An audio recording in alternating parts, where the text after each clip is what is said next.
బావా నీకు అసలే హెల్త్ మంచిలేదు. ఇంత ఎండలు ఎటు పోతున్నావు? చూడు ఎట్లా జరుగుతున్నావో. నేను జొలియేది అందుకు కాదే, మరి డాక్టరు అన్నం తిన్నాక నీళ్ళు తాగకన్నాడు. అయ్యో అందుకేనా ఈ సొలుగుడు?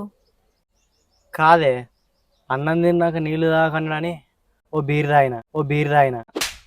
What a thought! మరి తాయినోని సపరేట్ ఇట్లా వండక ఎటు పోతానో మరి? అంటే ఆ ఒక్క బీర్ ఆడలేదే, ఇంకో బీర్ తాగదామని బెల్ట్ షాప్ పోతానా.